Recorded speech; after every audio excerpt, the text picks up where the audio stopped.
Hare Krishna, Hare Krishna, Krishna Krishna, Hare Hare, Hare Rama, Hare Rama, Rama Rama, Hare Hare, Hare Krishna, Hare Krishna, Krishna Krishna, Hare Hare, Hare Rama, Hare Rama, Rama Rama, Hare Hare, Hare Krishna.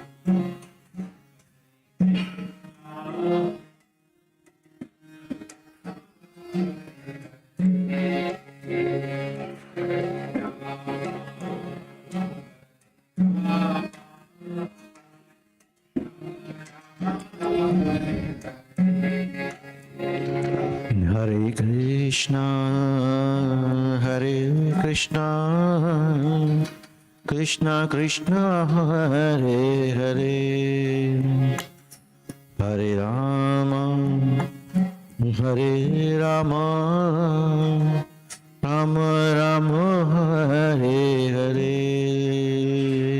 Hare Krishna.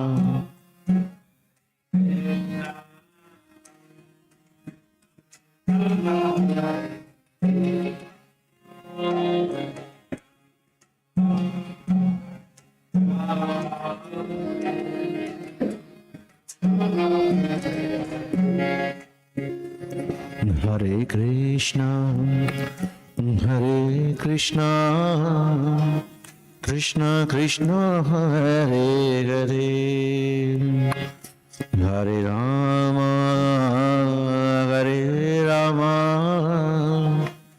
Rama Rama, Hare Hare, Hare Krishna.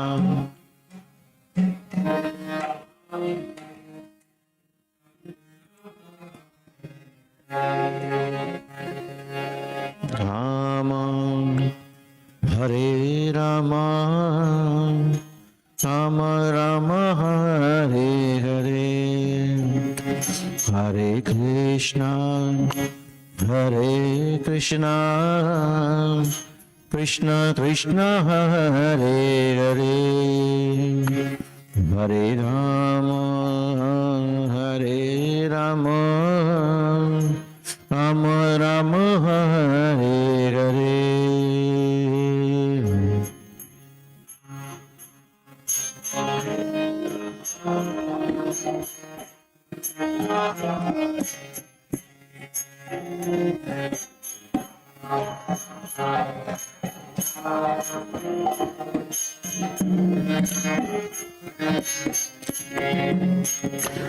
Hare Krishna, Hare Krishna, Krishna Krishna, Hare Hare, Hare Rama, Hare Rama, Rama Rama, Hare Hare.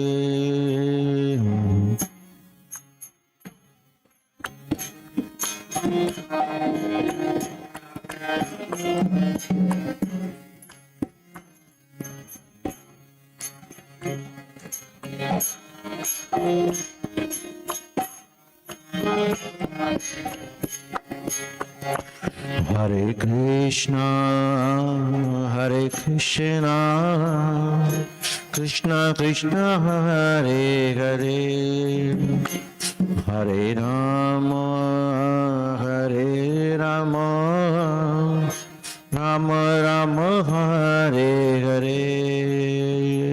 Hare Krishna.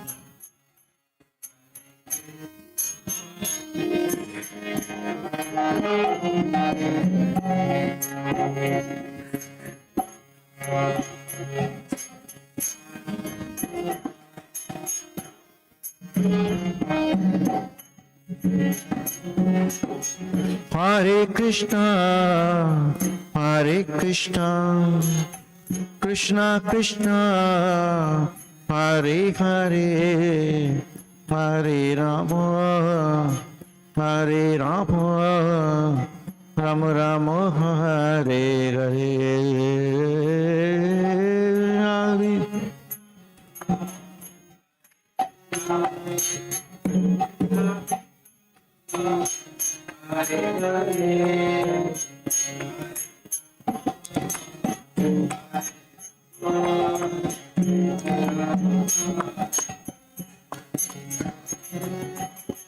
Hare Krishna, Hare Krishna, Krishna Krishna, Hare Hare, Hare Rama, Hare Rama, Rama Rama, Hare Hare.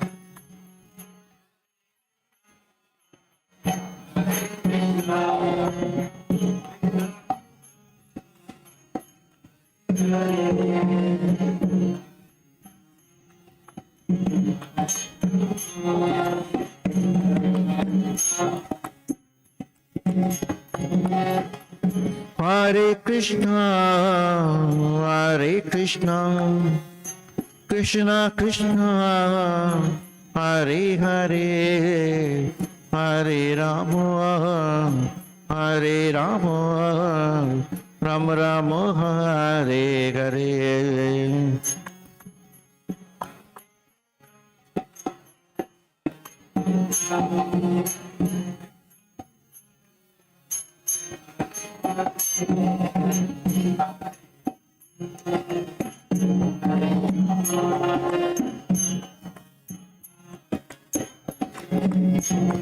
Hare Krishna, Hare Krishna, Krishna Krishna, Hare Hare, Hare Rama, Hare Rama, Rama Rama, Hare Hare.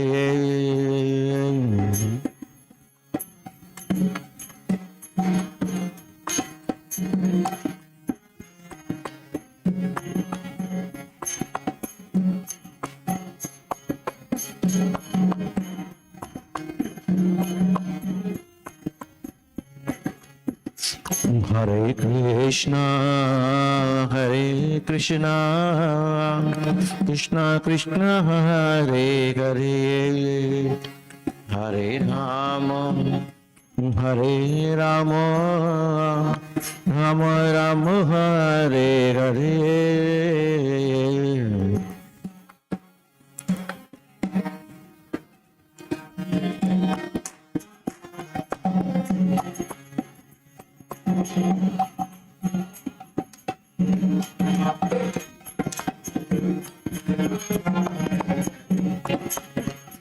Hare Krishna, Hare Krishna, Krishna Krishna, Hare Hare, Hare Rama, Hare Rama, Rama Rama, Hare Hare, Hare Krishna.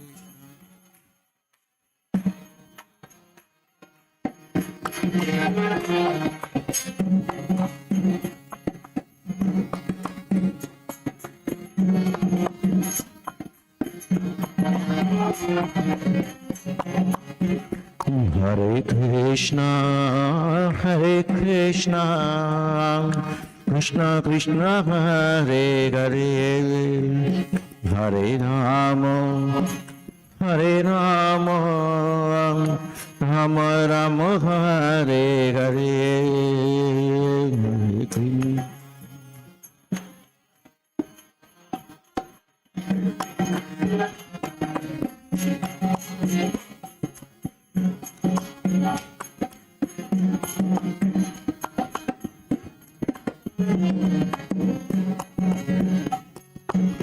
Hare Krishna, Hare Krishna, Krishna Krishna, Hare Hare, Hare Rama, Hare Rama, Rama Rama, Hare Hare.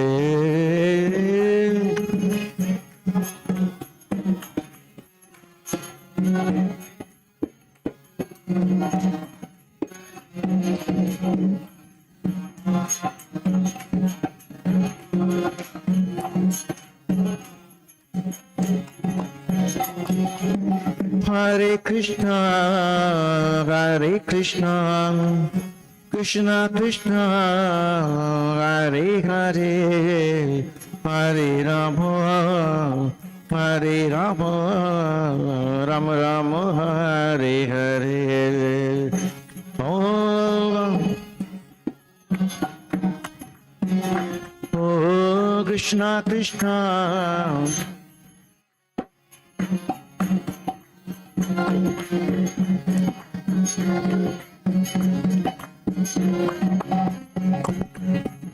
Oh, Hare Krishna, Hare Krishna, Krishna Krishna, Hare Hare, Hare Rama, Hare Rama, Rama Rama, Hare Hare.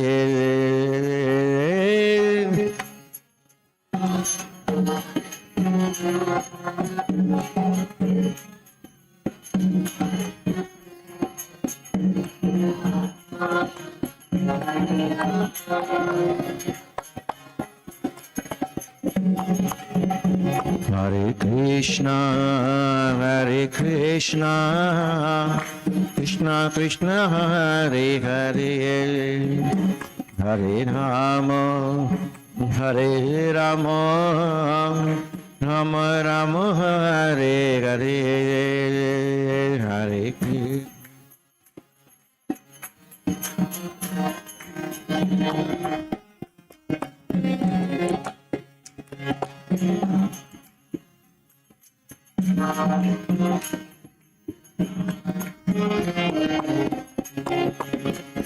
Hare Krishna, Hare Krishna, Krishna Krishna, Hare Hare, Hare Rama, Hare Rama, Rama Rama, Hare Hare, Hare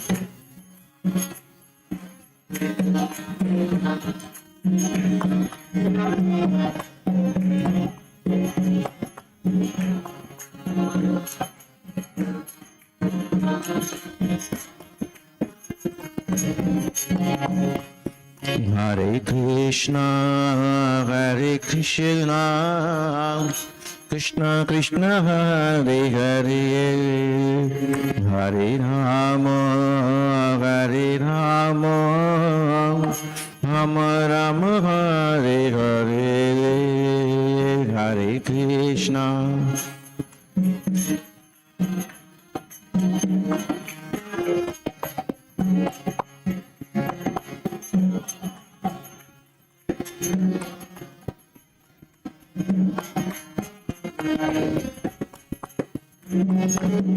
Hare Krishna, Hare Krishna, Krishna Krishna, Hare Hare, Hare Rama, Hare Rama, Rama Rama, Hare Hare.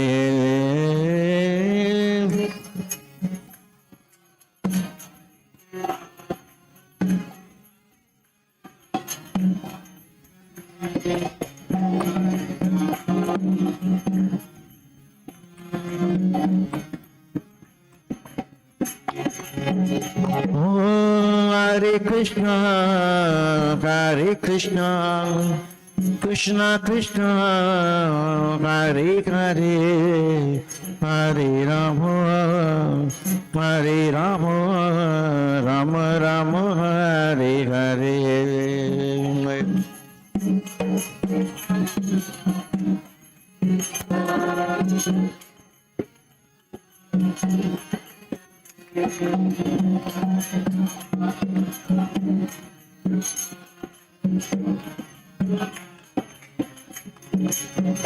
Oh, Hare Krishna, Hare Krishna, Krishna Krishna, Hare Hare, Hare Rama, Hare Rama, Rama Rama, Hare Hare.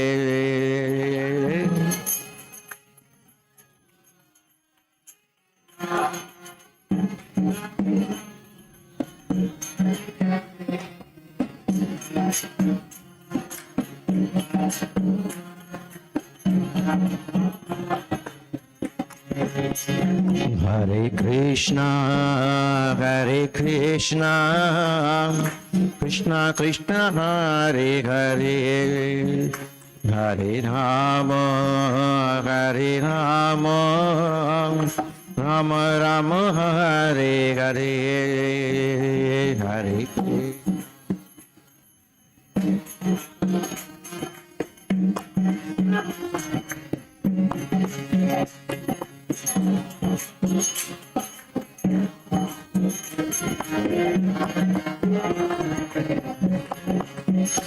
Hare Krishna, Hare Krishna, Krishna Krishna, Hare Hare, Hare Rama, Hare Rama, Rama Rama, Hare Hare, Hare Krishna.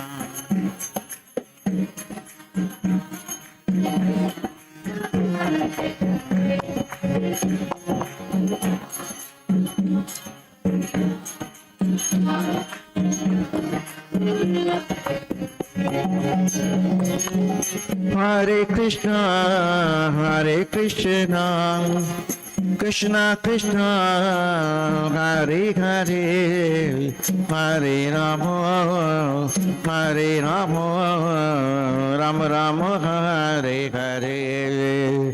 Oh, Hare Krishna.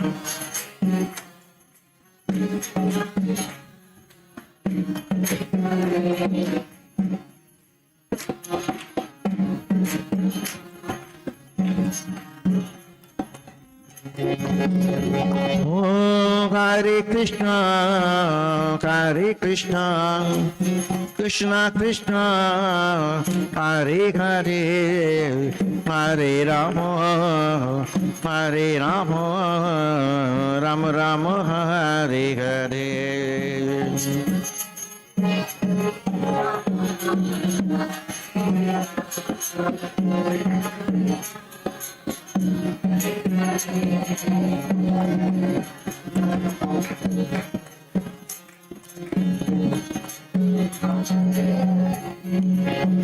Hare Krishna, Hare Krishna, Krishna Krishna, Hare Hare, Hare Rama, Hare Rama, Rama Rama, Hare Hare, Hare Krishna.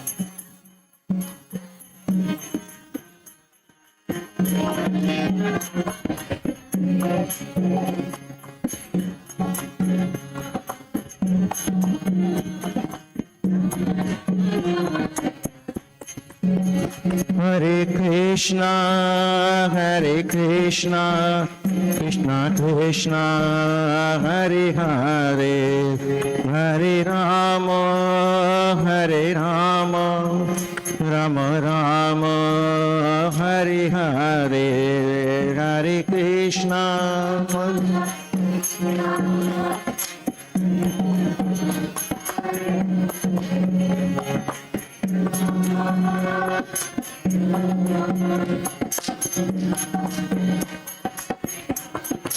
Nitai Gaura Hari Bol, Hari Bol, Hari Bol, Nitai Gaura Hari Bol, Nitai Gaura Hari Bol, Hari Bol, Hari Bol, Nitai Gaura Hari Bol, Jaya Jaya Prabhupada, Prabhupada, Prabhupada, Jaya Jaya Prabhupada, Jaya Jaya Prabhupada.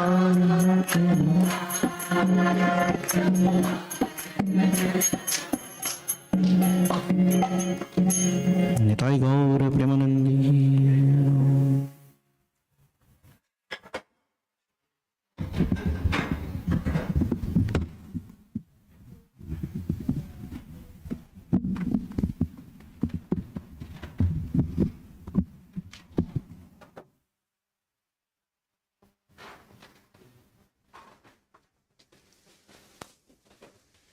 In Texas, you're not used to weather like this, right? when I came to Texas, it was from Chicago, and it was something like this temperature. When I reached Houston, it was 78.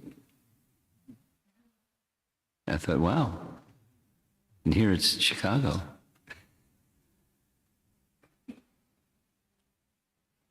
It'll go back up and down, right? That's what Hare Krishna told me.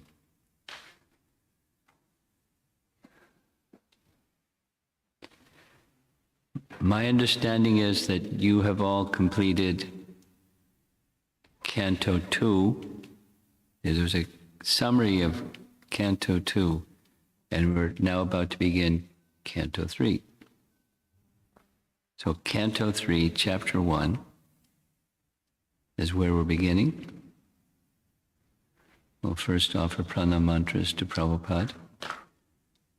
Nama Om Vishnupadaya Krishna Prestaya Bhutale Srimate Bhaktivedanta Swami Iti Namine Namaste Saraswate Deve Gauravani Prachadine Nirvishesha Shunyavadi Paschatya Desatadine Jaya Sri Krishna Chaitanya Prabhu Nityananda Shri Advaita Gadadhar Shivasadi Gaura Bhaktavrinda Hare Krishna Krishna Krishna Hare Hare Hare Rama Rama Rama Hare Hare.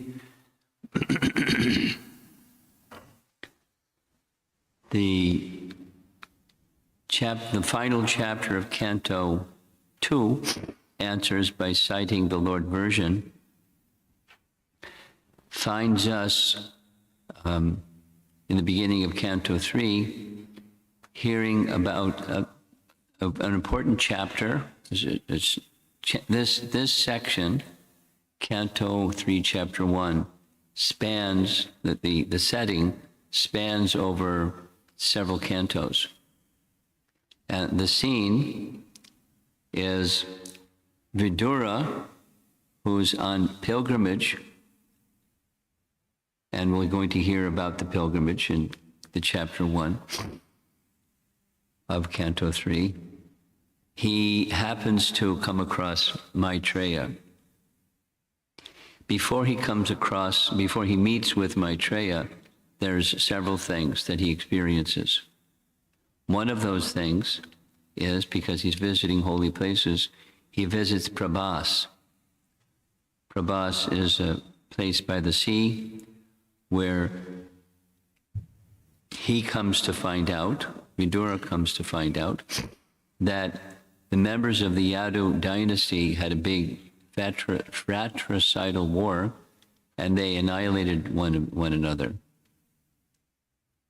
And that Krishna has departed along with his other associates from Dwarka.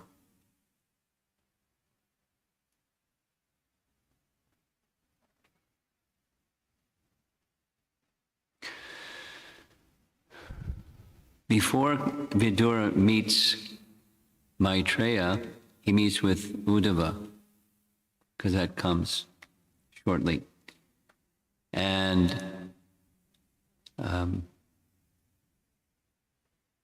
when he meets Uddhava, he acts as if, and he speaks as if he doesn't know what already happened. Oh, Uddhava. And you think of Uddhava and you think of Krishna and Dwarka, because he spent so much time. Uddhava spent some time with Krishna in Mathura, but Krishna didn't stay so long in Mathura. I consulted with some god brothers that are very knowledgeable. How long did Krishna stay in Mathura? It's not clear. From our acharyas, it's very clear how many years and months did Krishna stay in Vrindavan. And Vishwanath Chakravarti Thakur and Jiva Goswami are very specific. 11 years, 8 months. So when 10 years, 8 months.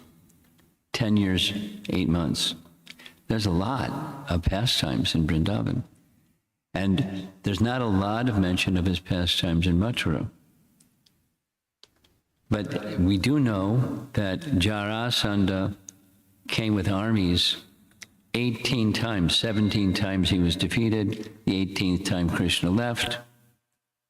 And each time it's so many Akshohini divisions of soldiers. 13 Akshohini. So how long did Krishna stay in Mathura? One of my godbrothers, who very knowledgeable, indicates he, in his teachings and writings, he expresses 25 years. So you add, what's 25 plus 11? This young boy over here. 25 plus 11 equals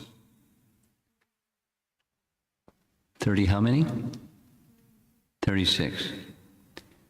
So roughly, Krishna was 36 when he went to Dwarka. And how many years, what was Krishna's age when he left this planet? 125. 125 minus 36 equals? Come on, this is math. What's the answer? 125 minus 30, then I want him to answer. How many? Huh? How many 9? 39? 89, yeah, 89. So that's how many years Krishna stayed in Dwarka. Very good math. 11, 25, 89 equals 125. So this pastime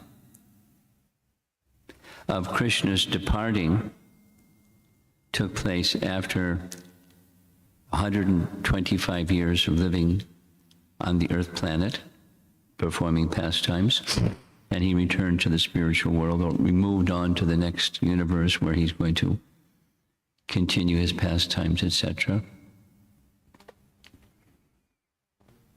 And a very important person in his life was Uddhava. There's going to be mention in this third canto about the conversation between Uddhava and Krishna just before Krishna departed. But it's not told until 11th canto. So here's a detail about a distinction between Puranas and Itihasas. Itihasas, there's two well-known Itihasa examples. Mahabharata, the other one, Ramayana. And one of the characteristics of Itihasas is they're chronological. And one of the characteristics of Puranas is they're not chronological. They're very logical, but it's a different logic than chronological. So we hear about, in this third canto, what I'm doing is a little, what's coming up, a little preview of Canto 3. We hear about Uddhava's conversation with Krishna, and then we hear about Maitreya, about Vidura meeting with Uddhava, and then Uddhava sending Vidura for further discussions to Maitreya.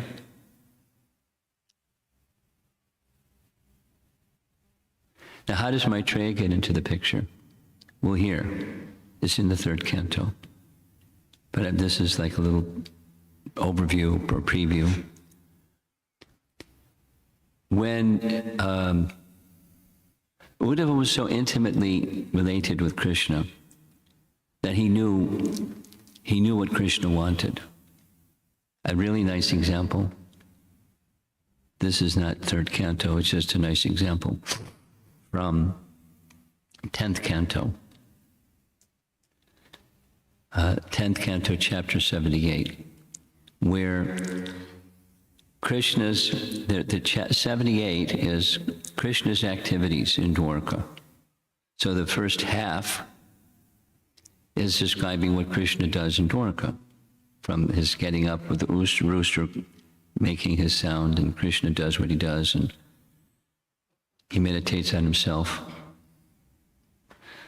And some people imitate, they meditate on themselves. Ahangra upasana. It's mentioned in Bhagavad Gita. Some persons do that. I am supreme. So Krishna is supreme. So so Krishna's daily activities, including going to the assembly, Sudharma Assembly Hall, that was built by Vishwakarma under the direction of Krishna to have a nice place for Ugrasena to have his assemblies. And Krishna leaves each palace, gets in a chariot driven by Daruka, doesn't say how many Darukas there were, and as he gets to the Sudharma Assembly Hall, all those Krishnas descend from their chariot and become one Krishna and enter the assembly hall. It must have been a pretty interesting sight. And so Krishna's in the assembly hall, and when Krishna's in the assembly hall, a messenger arrives, unexpected, although Krishna knew because he's orchestrating Krishna's pastimes. What I'm doing here is describing the intimacy of Uddhava with Krishna. So a messenger comes. Krishna asks, how can we be of service to you? What would you like? He comes with a messenger from kings. 20,000 kings are in prison. Kings are imprisoned by Jarasandha, and it's torture. And they're devotees of Krishna, and they want relief from this circumstance. So the messenger is carrying you. What message would you like me to carry back to them? As soon as he finishes his message, Krishna hasn't replied yet.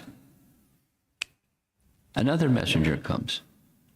And the other messenger is Narada Muni. Narada Muni is fantastic. He just knows when to appear and where to appear and what to say and the whole thing. Narada knew what Krishna wanted. Uddhava also knew what Krishna wanted. It's described, Narada knew that Krishna wanted to kill Jarasandha. In fact, that very day in the Sudharma Assembly Hall, the Yadu dynasty members were making a plan how to kill Jarasandha, the wicked Jarasandha, really wicked person, and very, very powerful. So, Narada comes to say, he doesn't say, Krishna, I know you want to kill Jarasandha. He says, I've come as a messenger from Yudhisthira. Who is Yudhisthira? Do you know who's Yudhisthira? Yeah. You know who the Pandavas are, right? He's the eldest brother of the Pandavas. The sequence goes, the eldest brother is over here, that's Yudhisthira. And next, Bhima, next Arjuna, and the next is the two twins, Nakula Sahadev. So Yudhisthira is the elder brother.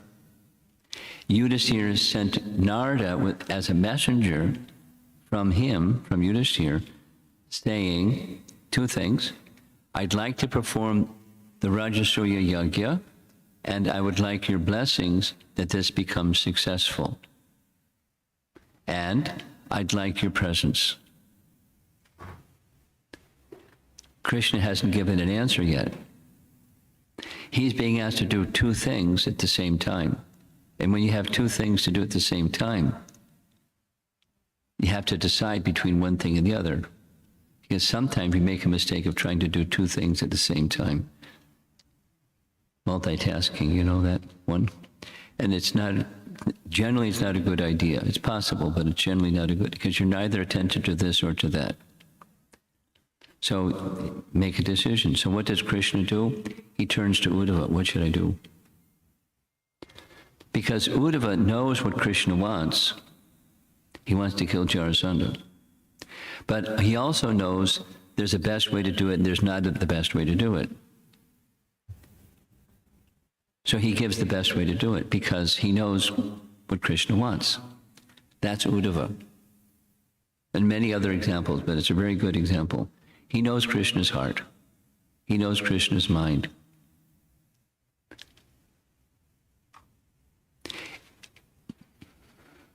It's described in Chaitanya Charitamrita that one of the characteristics of a very qualified devotee or disciple is they know what their master wants.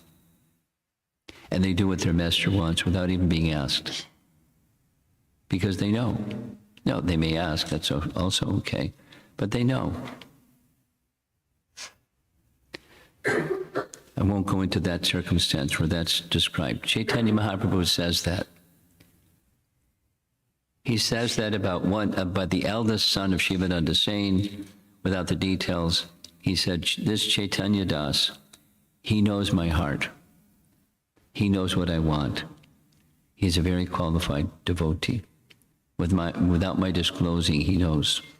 So, Uddhava knows. So, back to Canto 3.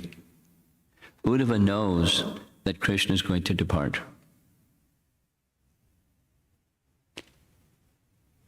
And he, take me with you. But Krishna is not going to take him with him. And so he cries, sobbing at his feet. And Uddhava asks many questions of Krishna, which is recorded in the 11th canto, but the incident is identified in Canto 3. And it says in Dwarka, and lo and behold, Maitreya just happens to be in the vicinity, and he happens to be present. It's just the three of them, Krishna, Uddhava, the parting instructions of Krishna to Uddhava, and Maitreya. And he hears and he realizes the whole thing, because Maitreya is a very advanced personality. He's a very elevated person, Maitreya Muni. He's not yet a pure devotee. But after hearing from Krishna and associating with Uddhava, he becomes qualified like that. So we're going to hear in Canto 3, Chapter 1, Vidura is going to meet with Uddhava, and then there's some discussion between Maitreya and Uddhava in a forest in Vrindavan, because Uddhava was sent by Krishna to go to the North Country. So he went. Anyway, that's where they met, in a forest in Vrindavan. Uddhava, fancy meeting you in the forest of Vrindavan. How is everybody in Dwarka? He knew they had annihilated themselves, but he didn't say it. He didn't say it because he didn't want to be the bearer of bad news. So he didn't say it. Because you see Uddhava, you think of Krishna. How's Krishna? How's Balaram? And then everybody else by names. And they're all gone. And he knows it. So coming up is Uddhava goes into trance. He loses external consciousness. He becomes so deeply absorbed in remembrance of Krishna. But he struggles to come to external consciousness in order to be in service to Uncle Vidura. Say uncle because he's his uncle. That is to say, the father of Uddhava is Devabhaga. Devabhaga is a brother of Vasudeva And the let's see how it goes. Yeah, Vasudeva married, anyway, he's cousin, rather than doing all the genealogy. He's cousin. So Vidura's uncle. So Vidura is hearing, well, it's coming up. He just asks the question, how is everybody? And Uddhava goes off into this trance. And then he comes to external consciousness and starts speaking about Krishna. And he speaks about Krishna and Krishna and Krishna and Krishna and Krishna. And then Krishna in Vrindavan and Krishna outside of Vrindavan. He hit his Krishna button and he just keeps going. He's a deep lover of Krishna and he knows that Krishna has departed. And he's feeling great separation. And Uddhava is reminding him of Krishna just by asking about Krishna. And it goes on all night. And the next morning, Uddhava says, I have to go now. Krishna told me to go to the North Country, to Badrinath, and associate with the devotees of Narayana Rishi. So I have to go now. But your further questions you can find by speaking to Maitreya. He's not far from here.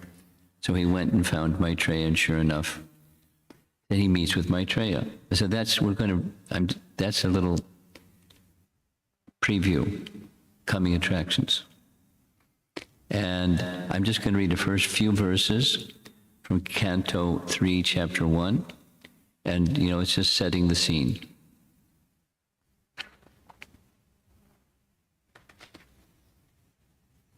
Canto 3, Chapter 1, text number 1, translation. Those of you that like to read along, you can 3.1.1. Shukadeva Goswami said, after renouncing his prosperous home and entering the forest, King Vidura, the great devotee, asked this question of His Grace Maitreya Muni, Maitreya Rishi.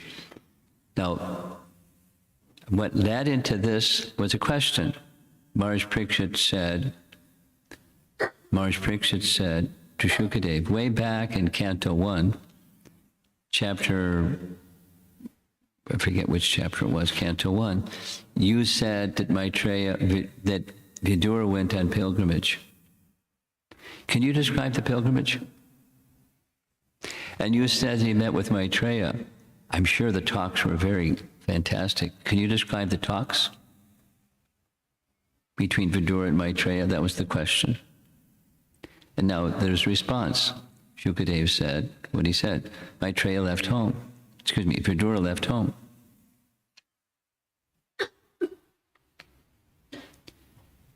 What else is there to say about the residential house of the Pandavas? Sri Krishna, the Lord of everything, acted as your minister. He used to enter that house as if it were his own, and he did not take any care of Duryodhana's house. What was the incident? When Krishna came,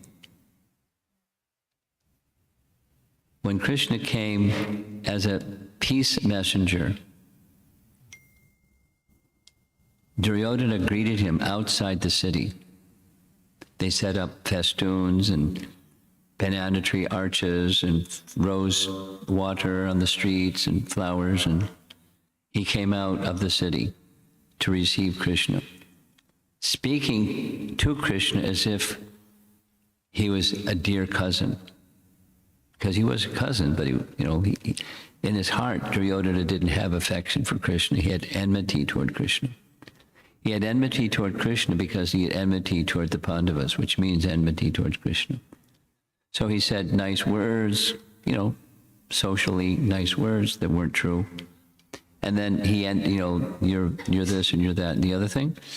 And you come, can you please take your meal at my home?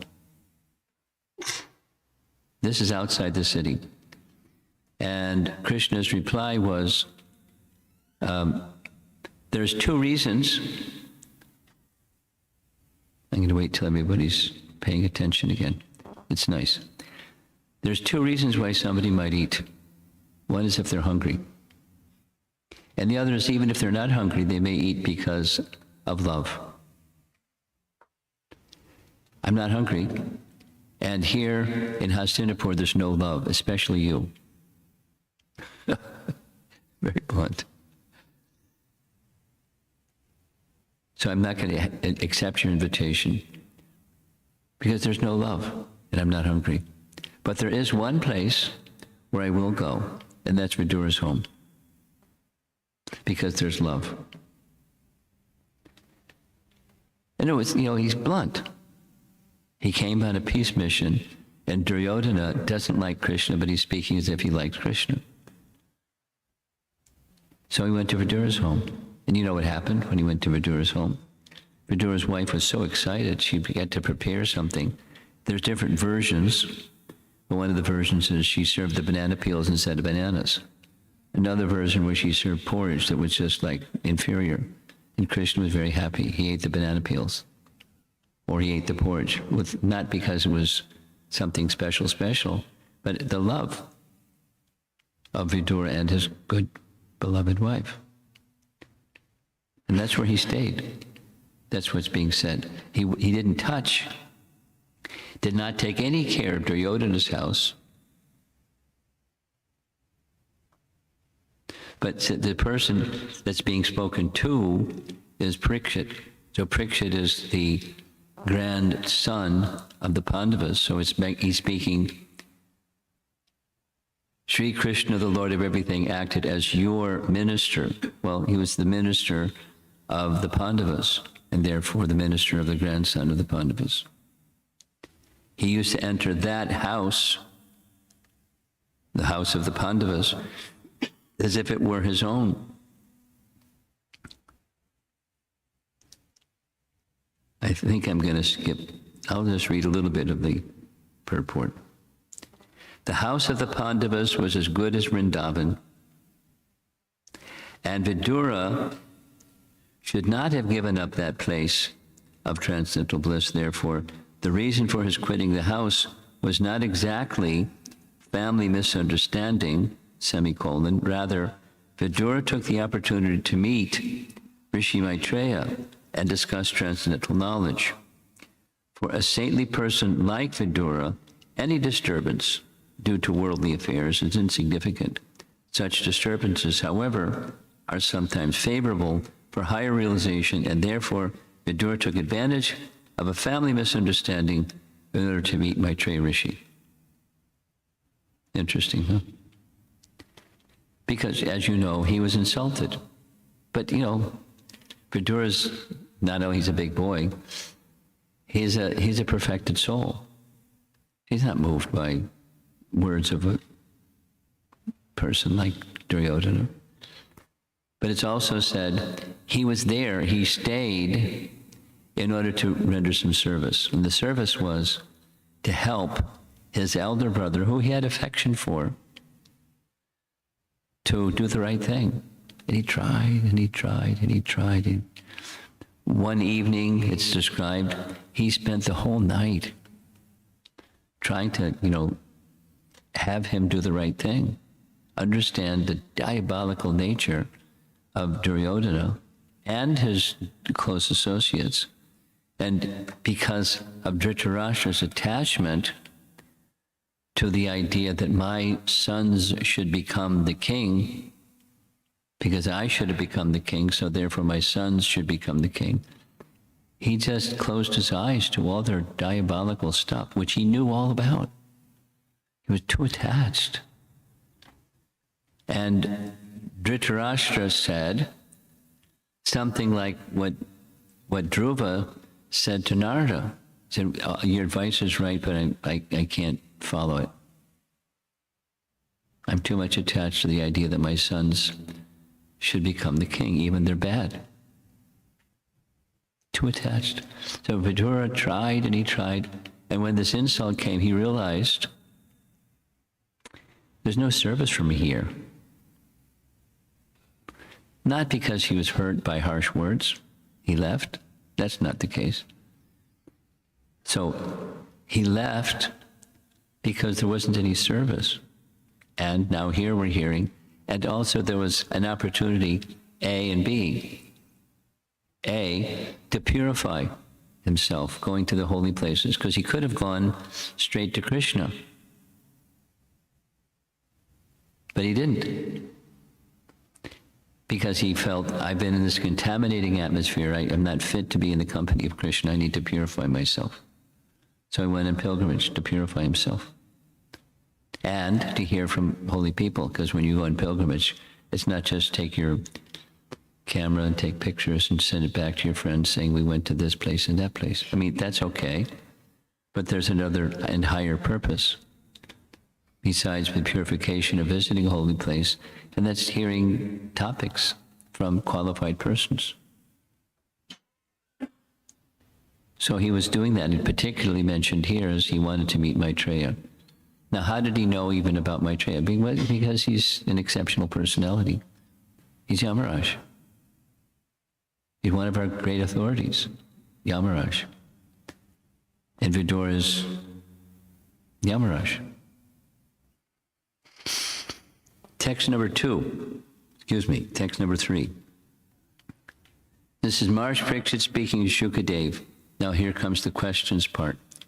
Where and when did the meeting and discussion take place between Saint Vidura and His Grace Maitreya Muni? Kindly oblige, my Lord, and describe this to us. Now he's saying us, but it's not somebody else with him. Yes, there is. There's a whole assembly. Purport. Exactly what Shonaka Rishi inquired about Sutta Goswami, and Sutta Goswami replied, that's from the end of chapter 10, the beginning of end of canto, chapter 10 of canto 2, beginning here. So Srila Shukadeva Goswami replied to King Parikshit's inquiries. The king was very anxious to understand the meaningful discussion that took place between the two great souls. That's the two great souls are Maitreya and Vidura. I mean, the question was, he's so elevated and he's so elevated, they had discussions. It must have been super elevated discussions. Can you describe those discussions? Text 4. Saint Vidura was a great and pure devotee of the Lord, and therefore his questions to His Grace Rishi Maitreya must have been very purposeful, on the highest level, and approved by learned circles. So it's bouncing back and forth between Maharaj Parikshit asking Shukadev, and then Shukadev can reply, but it's Sutta narrating that discussion. Yes? So that's the next. Sutta Goswami said, the great sage Shukadeva Goswami was highly experienced and was pleased with the king. Thus, being questioned by the king, he said, please hear the topics attentively. So back to the purport of the previous verse. A little bit. Questions and answers among different classes of men have different value. Inquiries by mercantile men in a business exchange cannot be expected to be highly purposeful in spiritual values. Questions and answers by different classes of men can be guessed by the caliber of the persons concerned. Then he goes into Krishna and Arjuna Bhagavad Gita. A common man who has no interest in spiritual values has no need to approach a spiritual master, just as a matter of following fashion. And the bottom paragraph, as a student, Maharaj Parikshit was serious about learning the science of God, and Shukadeva Goswami was a bona fide spiritual master in the transcendental science. Both of them knew that the topics discussed by Vidura and Rishi Maitreya were elevated. And thus, Maharaj Parikshit was very interested in learning from the bona fide spiritual master. So I'm just going to read 2 more verses and then we'll close up. Shukadeva Goswami said, King Dhritarashtra became blind. No, he was already materially blind, but this is the other kind of blind. He became blind under the influence of impious desires to nourish his dishonest sons, and thus he set fire to the lacquer house to burn his fatherless nephews, the Pandavas.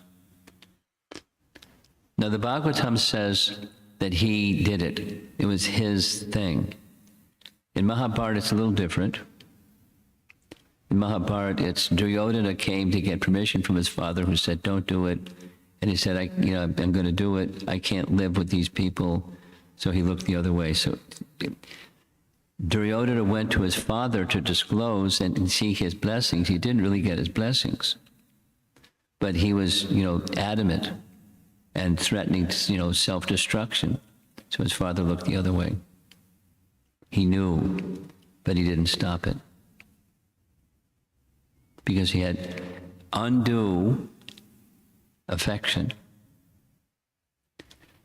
And, behind that affection, in addition to, this is his eldest son, it was driven further by the fact that he wanted to be the king, but he couldn't.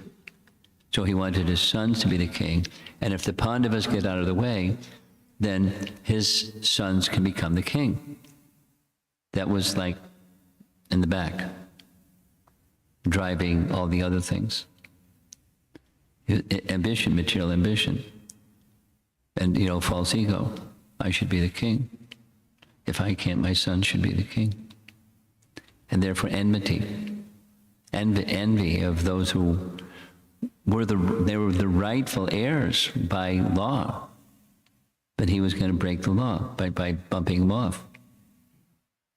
And in this case, it wasn't even, anyway. Dhritarashtra was blind from birth, but his blindness in committing impious activities to support his dishonest sons was a greater blindness than his physical lack of eyesight. The physical lack of sight does not bar one from spiritual progress, but when one is blind spiritually, even though physically fit, that blindness is dangerously detrimental to the progressive path of human life. Text 7. The king did not forbid his son Dushasana's abominable action of grabbing the hair of Draupadi, the wife of the godly King Yudhisthira, even though her tears washed the red dust on her breast. Text 8. Yudhisthira, who was born without any enemy, was unfairly defeated in gambling. But because he had taken the vow of truthfulness, he went off to the forest. When he came back in due course and begged the return of his rightful share of the kingdom, he was refused by Dhritarashtra, who was overwhelmed by illusion. This is that scene where finally it was decided, the Pandavas would have the kingdom of Indraprastha to rule, which was just like an empty forest, the Khandava forest. You can go stay over there.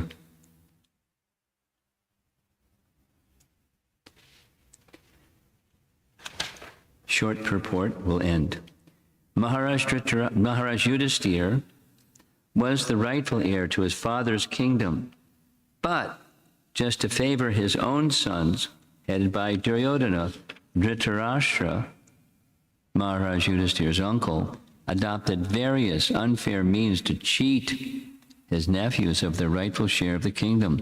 At last, the Pandavas demanded only 5 villages, one for each of the 5 brothers, but that was also refused by the usurpers.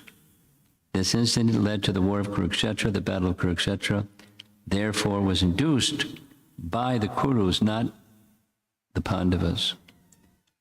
Paragraph.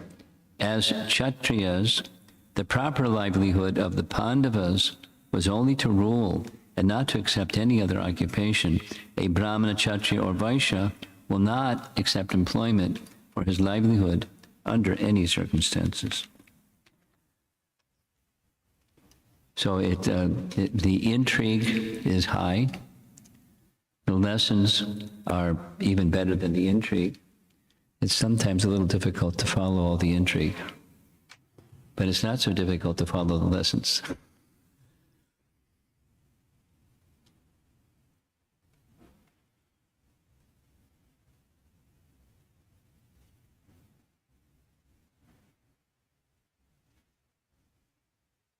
Something that I've learned from reading Srimad Bhagavatam is both in the Bhagavatam and the commentary of our acharyas, they don't place so much importance. They do, but they don't place so much importance in chronology. They, to some degree, or how much time this and how much time that, and for some people that's really important, and that's okay. But what's most important is not the chronology and sequences of things, but the message, the lessons to be learned. Here's one example. I'm engaged in a discussion with one devotee about the topic of chronology and durations of things. So, for example, there are, according to our acharyas, there are two Varaha incarnations. And the Varaha incarnation, Lord Boar, appear one in a white color, another in a red color, Rakta and Sweta Varaha. And they appear during different yuga cycles, not necessarily during different days of Brahma, but different yuga cycles. And when narrating the Varaha Lila,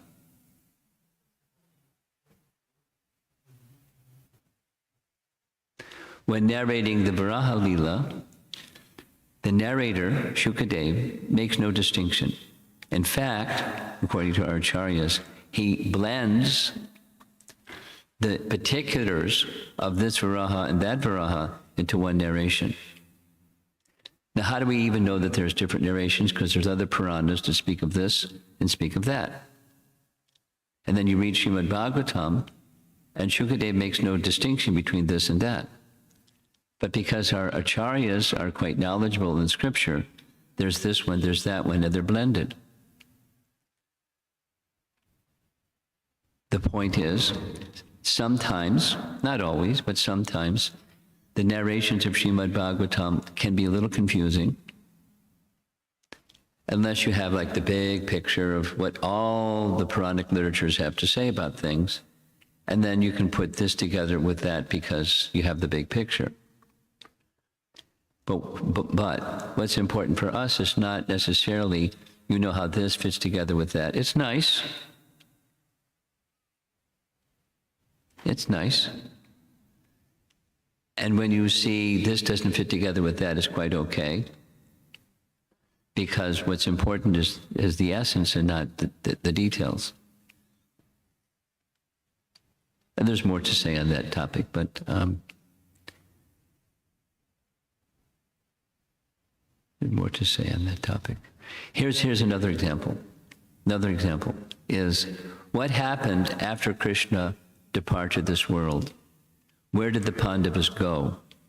The Bhagavatam says one thing, and Mahabharata says another thing. According to Srimad Bhagavatam, the Pandavas left this world in their self-same bodies and returned to Krishna in the spiritual realm. Mahabharata doesn't say that. So you know what Mahabharata says. So is it this or that? Okay. And it doesn't mean the Mahabharata got it wrong or the Bhagavatam got it wrong. If one's right, then the other's wrong. It's not like that. There's different ways of understanding such things, but there's different cycles of the yugas when Krishna's appearing, and when Krishna appears in a day of Brahma, it can be this description and that description. And another is, Mahabharata is teaching us primarily, not entirely, but it's teaching us virtue, proper conduct, dharma.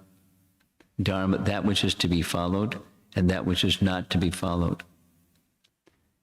And so what happens in Mahabharata is there's consequences for whatever mistakes were made, and they had to see what they saw, and then they went, to another place. It doesn't say what Bhagavatam tells us. The Bhagavatam wants us to understand paradharma. What's the distinction between swadharma and paradharma? It's like the conclusion of Bhagavad Gita. Sarvadharmam parityaja mamikam sharanam praja aham tvam sarva papebhyo mokshayashyami ma suchaha. So according to Bhagavad Gita, you take shelter of Krishna, which the Pandavas certainly did, and no sinful reaction. Aham tvam sarva papebhyo moksha. Now that's the essence of Bhagavad Gita's instruction, or the highest point of Bhagavad Gita's instructions. But the major part of Mahabharata is teaching Dharma. So that's Swadharma. Swadharma is one's own Dharma. The duties, prescribed duties for Brahmanas, Kshatriyas, Vaishyas, Shudras. And one should follow, according to what Shastra says. And if there's violations, then you're responsible.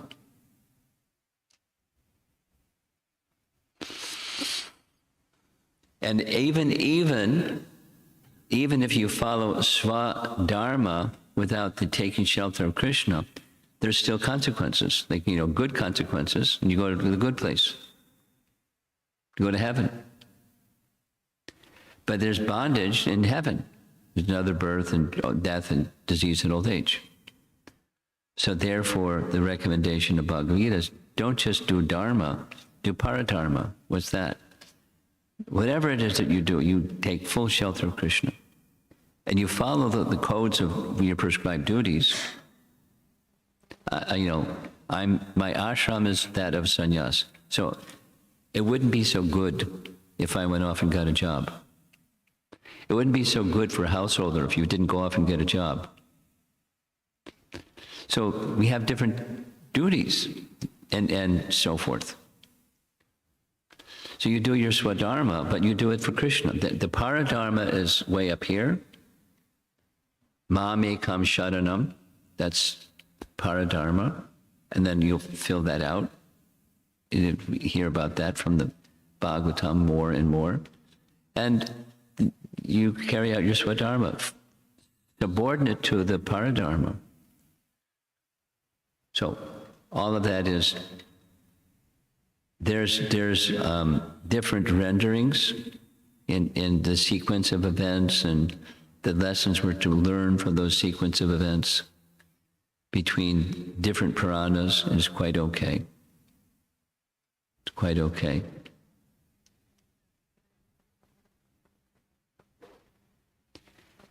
What's important is what's important.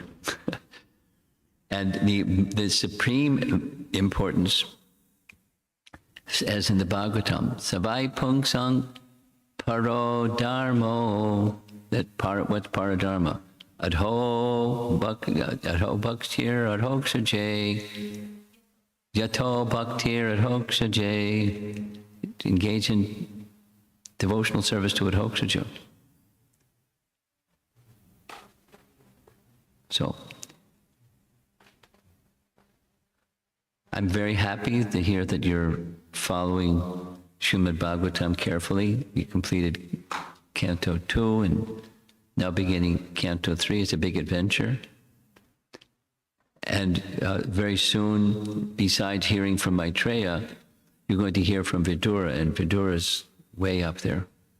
He is ecstatic devotee. But he also gives deference to Maitreya, because Maitreya is elder, and he shouldn't speak when there's an elder. Now he's around the corner. Maitreya had gone into the North Country, but Vidura was sent to Maitreya to hear from Maitreya. So the question is, how did this meeting take place? So you're going to hear.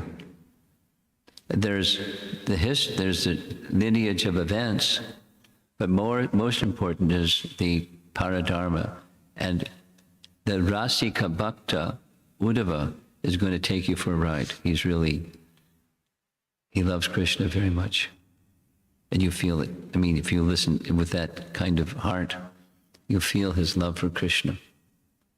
It comes out because he has deep, profound love for Krishna, and he's feeling separation from Krishna.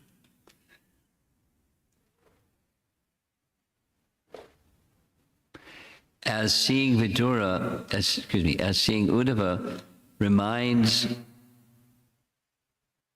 Vidura of Krishna, Vidura's questions remind Uddhava of Krishna.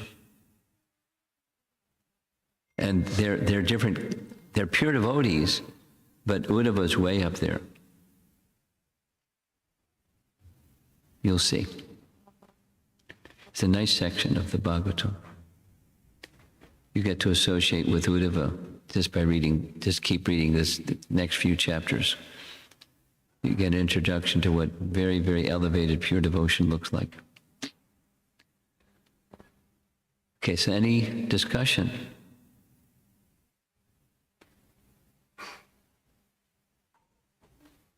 Hare Krishna Maharaj. There were a lot of sinful acts by Kauravas to Pandavas during the Mahabharata times. Yes, that. And Krishna knew Kali Yuga is coming.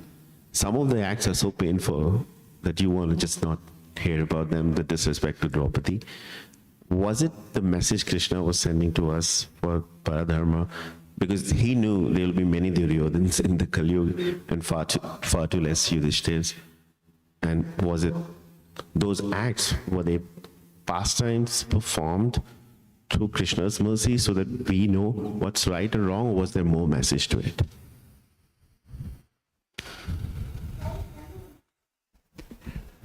There's multiple things. It's not,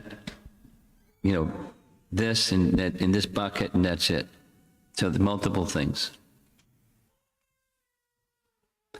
Krishna's appearance, as we know, was to fulfill, one of the reasons for Krishna's appearance was to fulfill the request of Mother Earth to relieve the earth of the burden of demoniac kings, and one of them was Duryodhana. So Duryodhana was a demoniac king, and we get the picture of some of the demoniac things, not all, but very diabolical person. Attempted murder multiple times, for example, and defiling Draupadi, for example, and he was into it. So it's one of the dimensions is that Krishna, whoever diabolical someone may be, Krishna will protect his devotees. Now, protecting of the devotees doesn't mean you'll never stub your toe, or you'll never have a pain in your knee, or you never have like what happened this morning in this house. It's not, it's not that misfortune will never come your way, but Krishna will protect you. And if there's some misfortune, anyway, there's many layers and layers and layers of lessons. Now, what to do, what should you do, what should I do, what should any one of us do, when there's a harassing personality? There's not too many Duryodanas around. There's really bad people, and those really bad people do really bad things, and they engage other people in doing their bad things for them. And then, there's chaos in this world.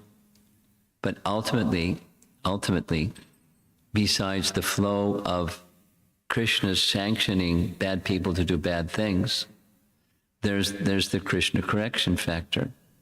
And the Krishna correction factor is one's spiritual well-being is protected.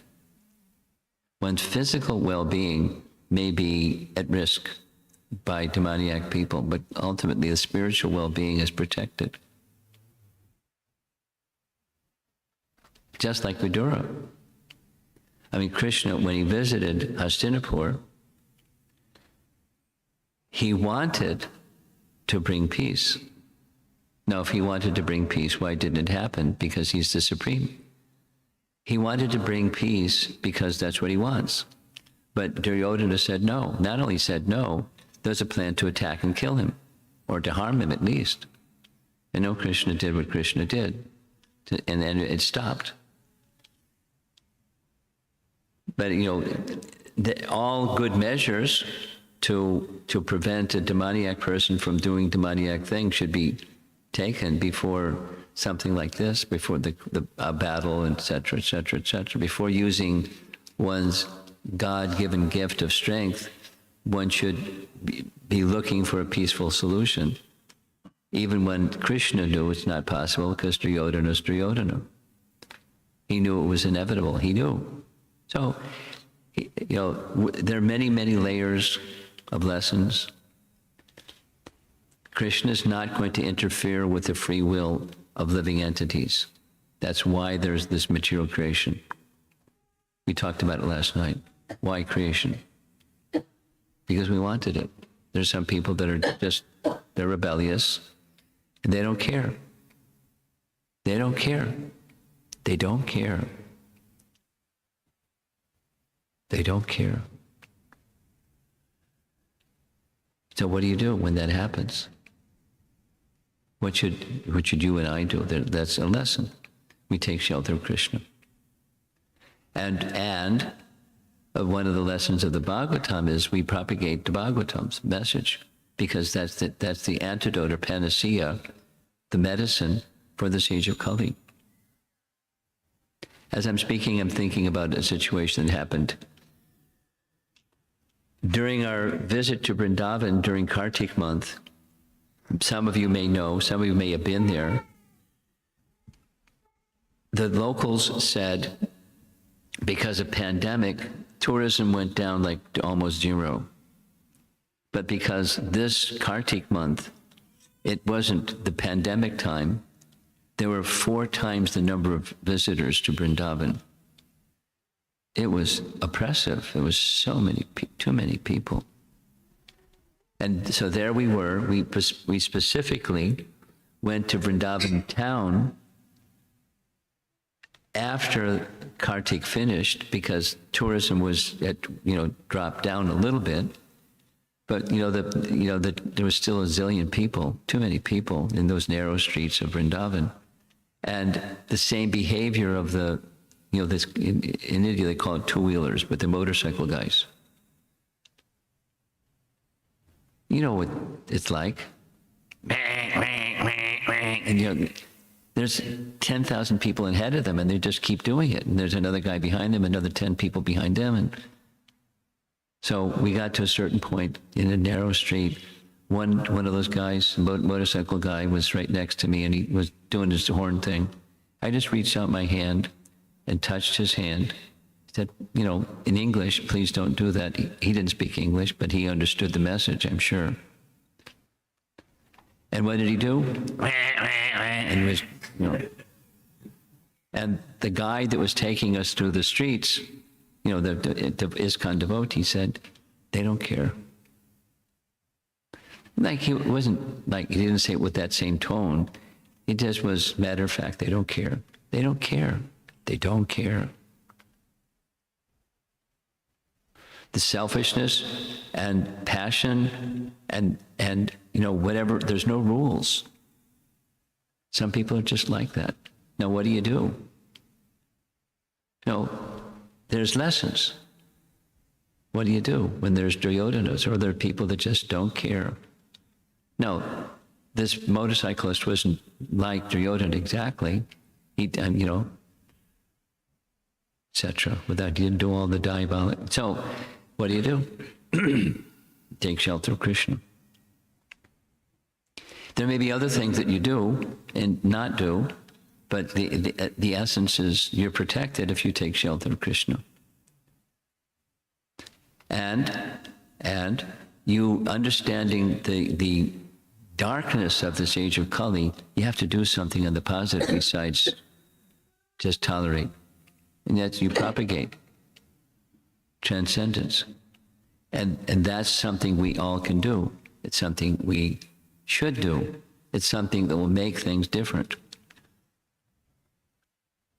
Not only our own internal experience of the motorcycle guy or people that do oppressive things, but change the direction. That's what our founder Acharya repeated over and over. That was what carried him, and he made a difference.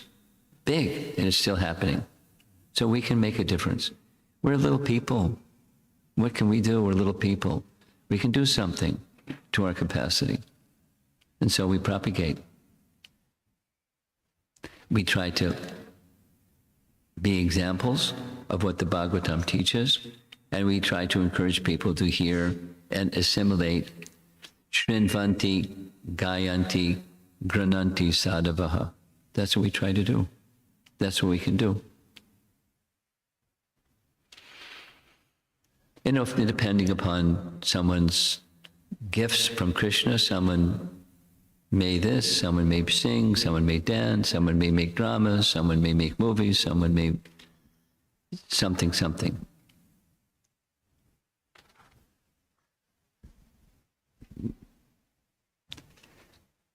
Revive Krishna consciousness within ourselves, and give that opportunity. And propagate means you give the opportunity to others,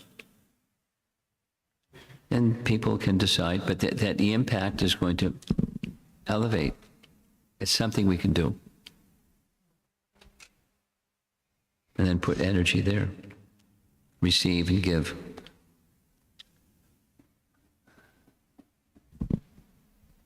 Anything else?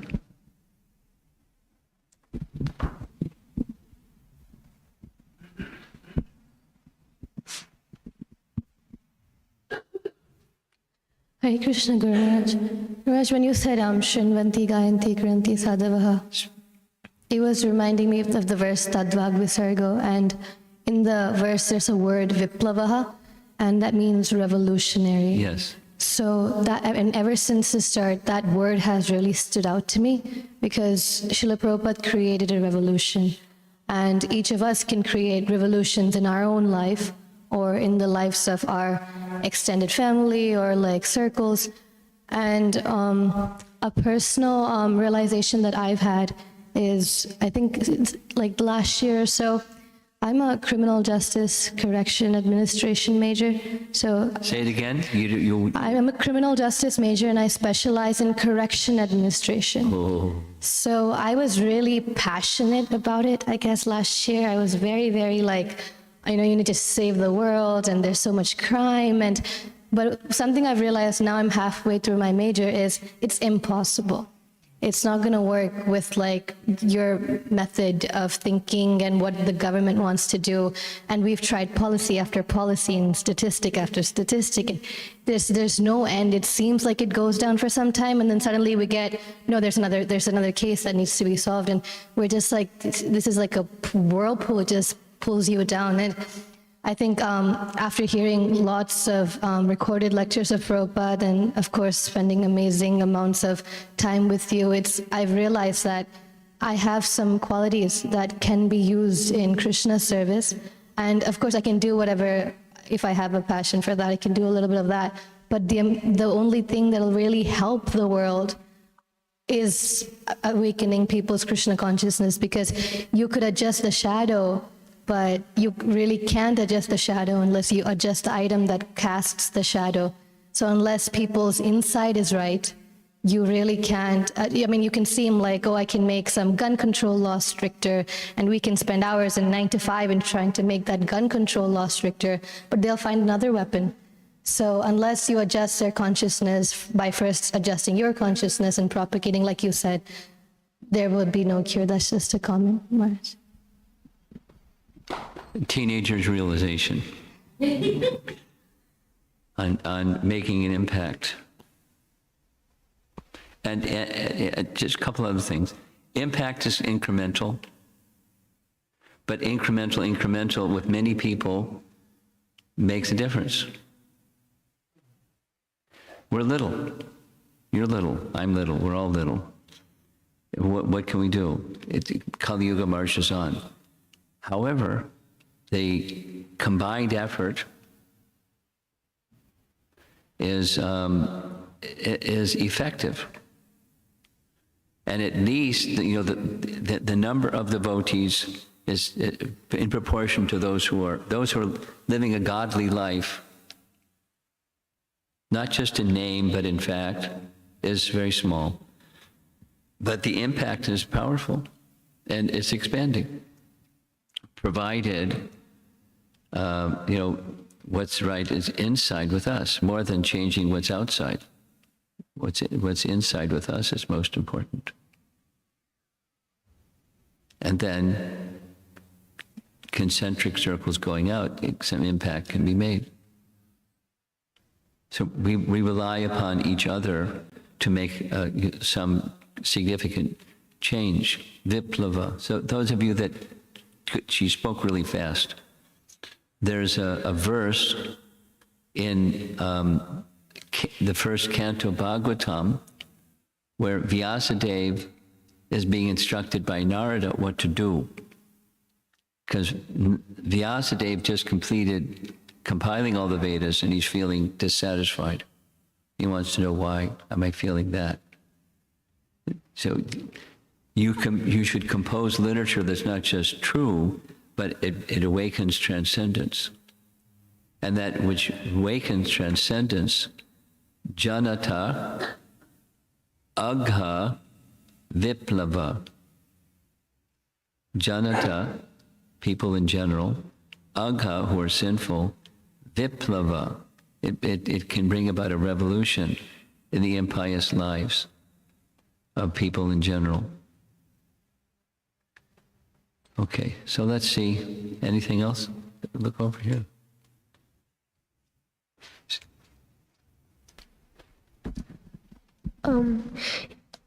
Yes, you're correct, but if you try to change their way of thinking, when you're in a lecture, when that person is in a lecture, you'll feel like, I'm turning into a real spiritual person. You're turning into a what? You'll think when you're sharing spiritual knowledge with that person, that person will think, I have a real spiritual feeling. But when you're doing jobs and activities, there's a possibility you might forget it. So let me say back.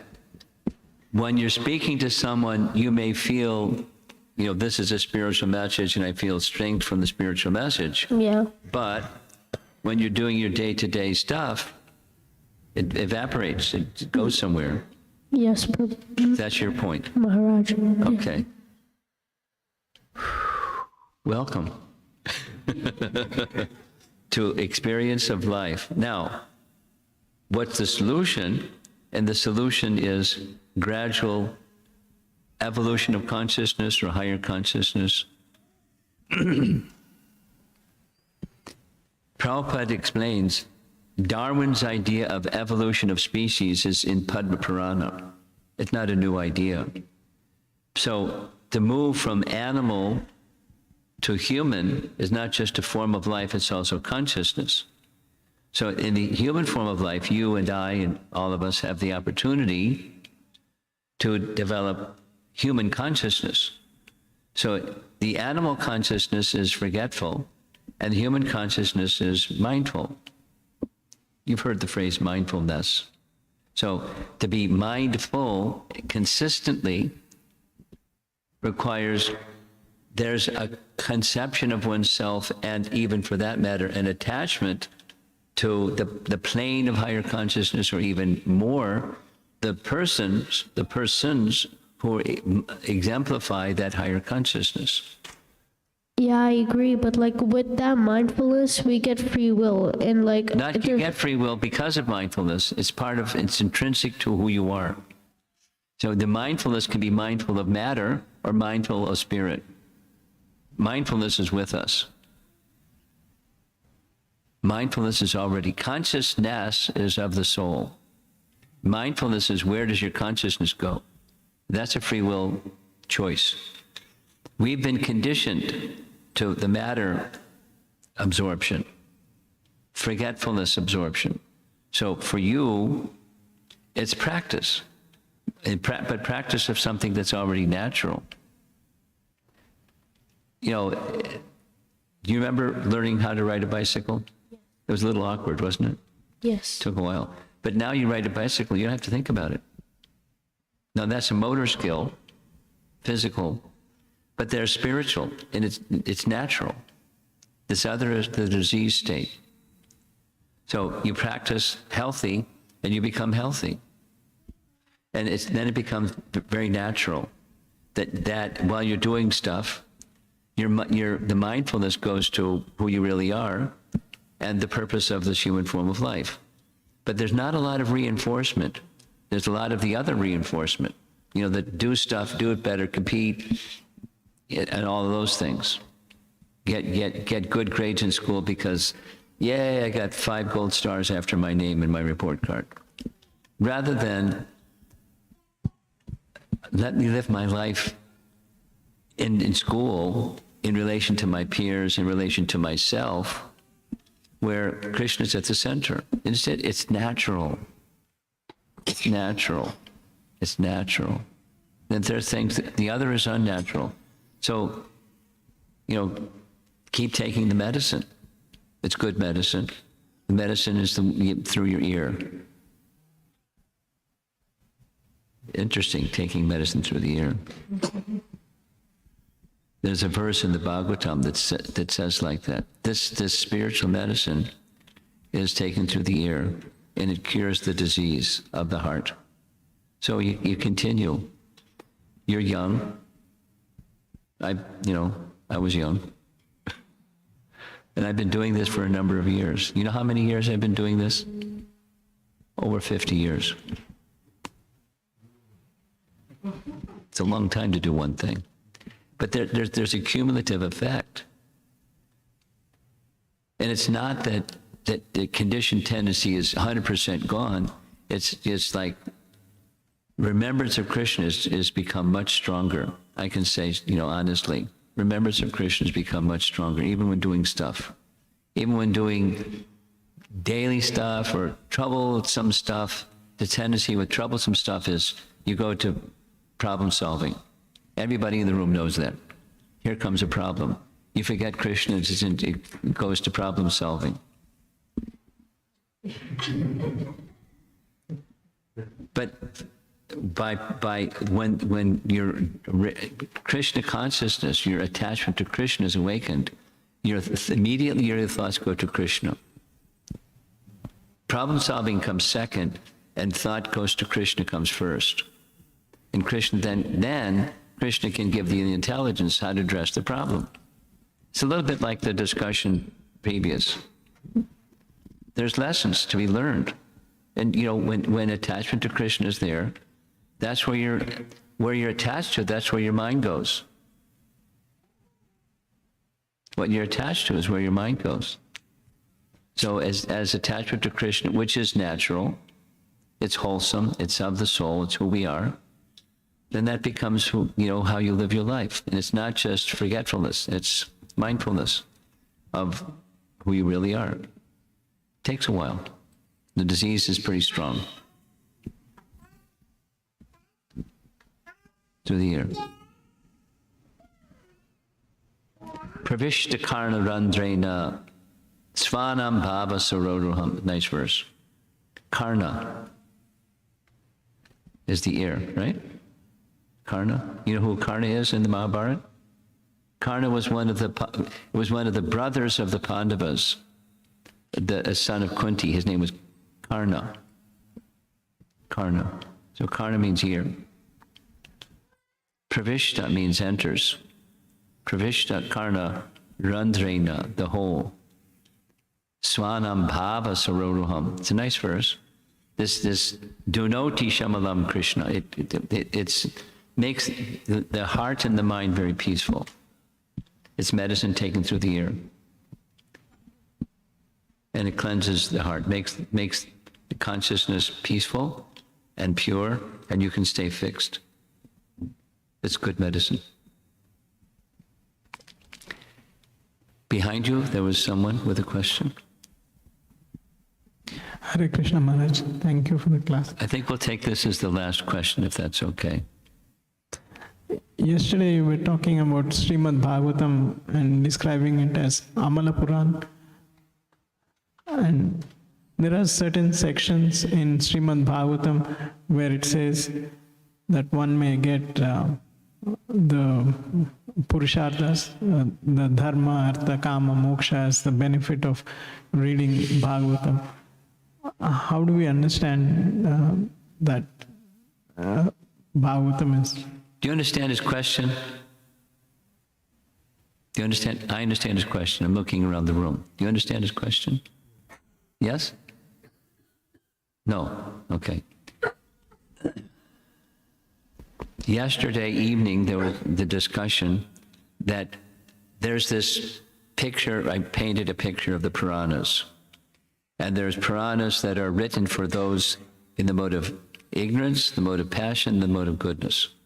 And even when there's the mode of goodness, there's a tinge, depending, a degree of passionate ignorance mode for those in the mode of goodness. However, so that the 18 Puranas are divided 666, addressing persons who are strongly influenced by the mode of ignorance, strongly influenced by the mode of passion, predominantly influenced by the mode of goodness, and those are called Sattva Guna Puranas. However, the Srimad Bhagavatam is called Amala. Mala means bad, or, contamination, dirt, bad stuff. It's Amala, spotless Purana.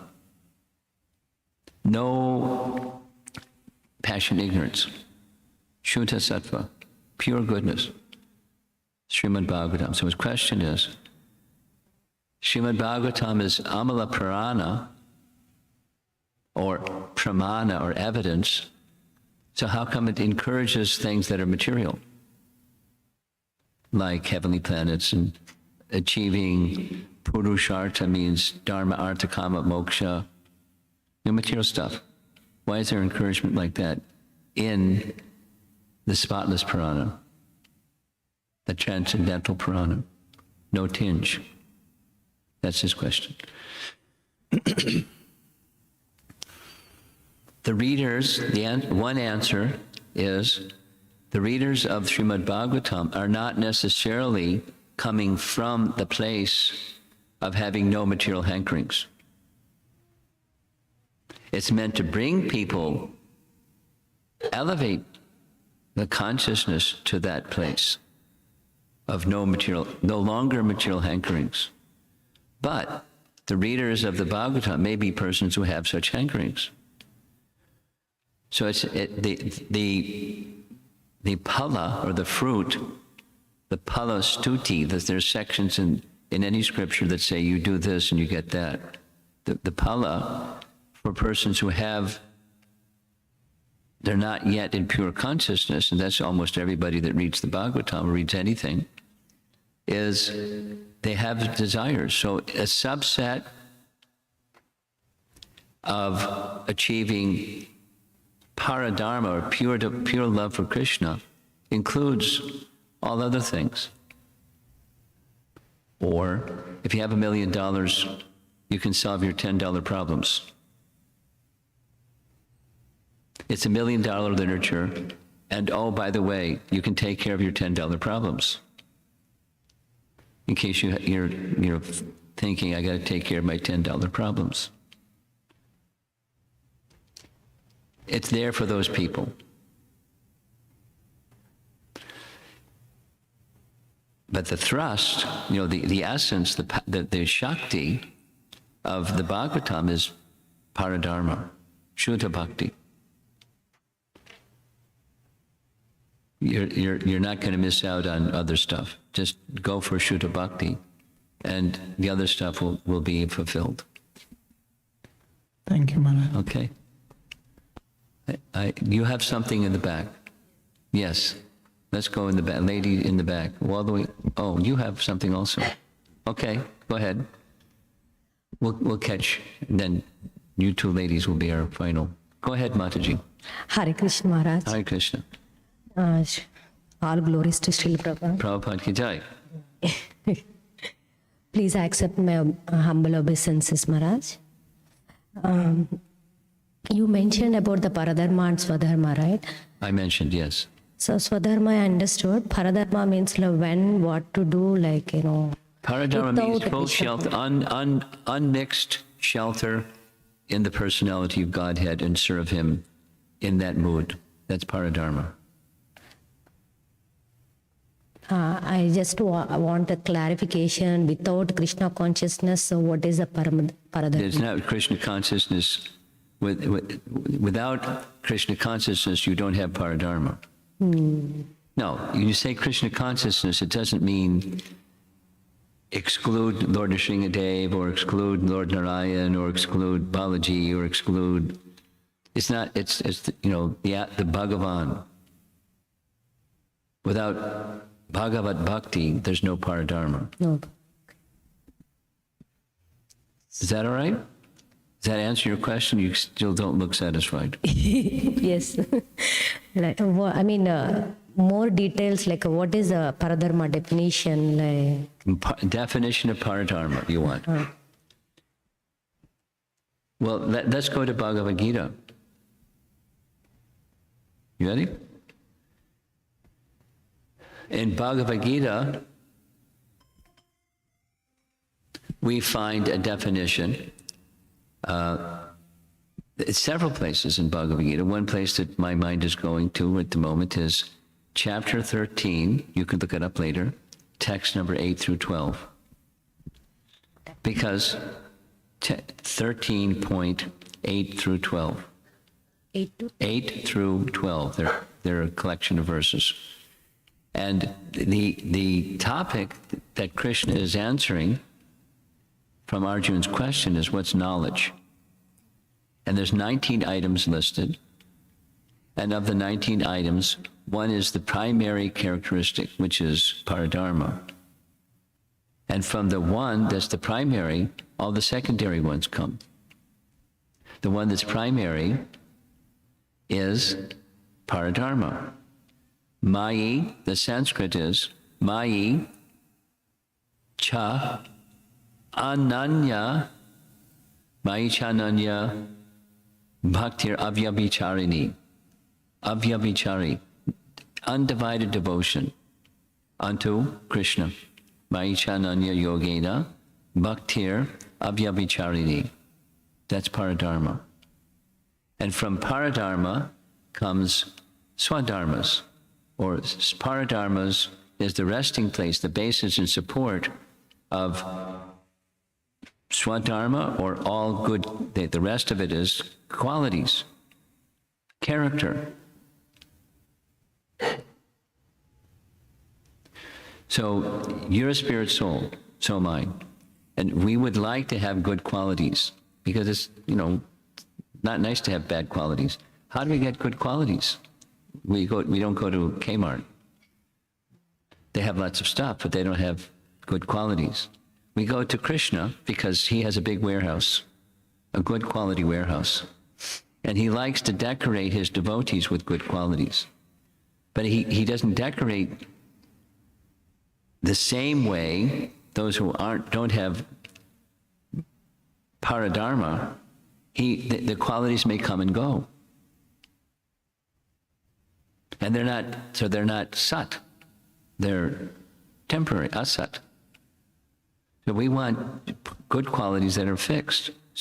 So Paradharma is the basis and support. That's Mayi Cha Ananya Yogena Bhakti Avyabhichari. That's an adjective. Undivided bhakti. That's Paradharma. And from that comes nice things. All nice things. Makes And sense. then we can, you and I and everyone can carry out our duties in life, swadharma.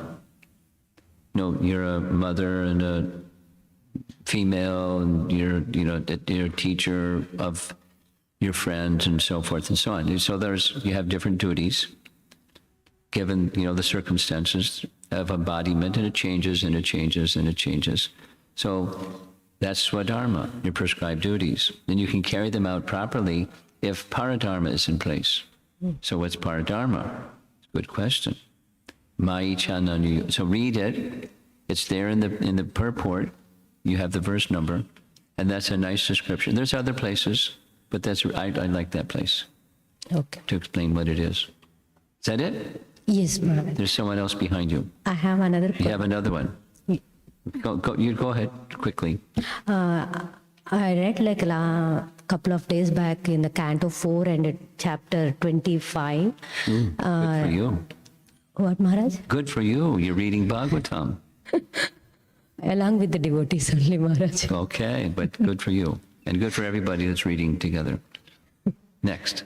The question is, Srila Prabhupada mentioned about spiritual message need to listen with the left ear, and he mentioned like 9 gates, like, and Puranjana message about Puranjana, Maharaj Puranjana. So You want to know what the significance of left ear is? Is that what your question is? what is What's your question? Say your so question. why Srila Prabhupada mentioned about the left That's what ear? I thought you wanted to ask. Mantra diksha happens that way. You can, right now we're hearing with both ears.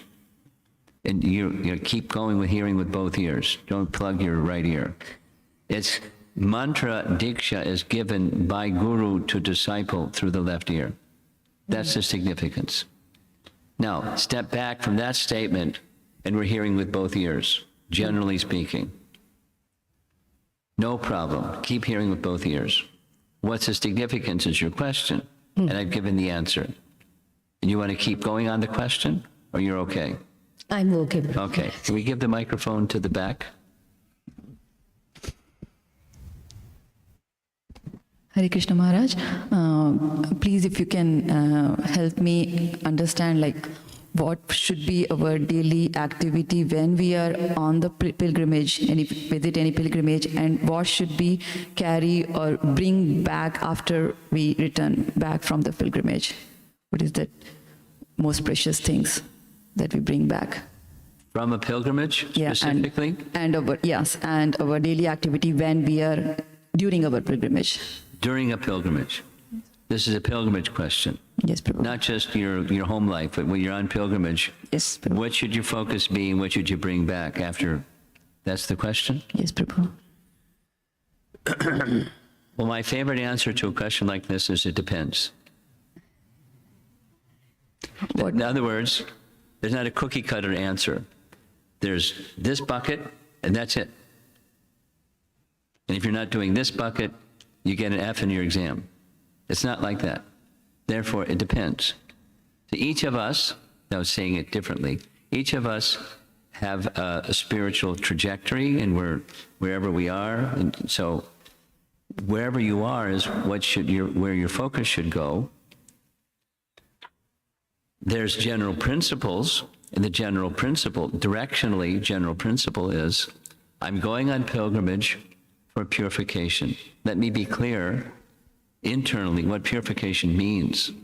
Purification means less of the forgetfulness and the day-to-day activities, not the activities specifically, but the forgetfulness of everyday activities. Let me leave that behind when I'm going on pilgrimage and give my attention, maximize my attention to the stages of progress and purification, that is leaving behind this and accepting that. And that is the purifying effect of the place of pilgrimage, the focus on the personality of Godhead, who makes this place of pilgrimage a place of pilgrimage, What are the wonderful qualities and features and pastimes, etc., etc.?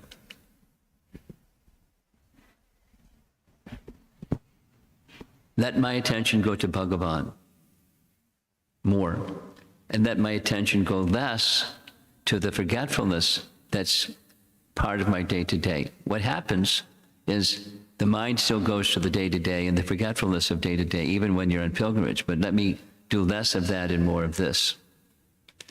And bring back, so then there's details that are, customized for each one of us, what that's going to look like, and, some kind of vrata that says more of this and less of that, and when we're on pilgrimage, anticipation.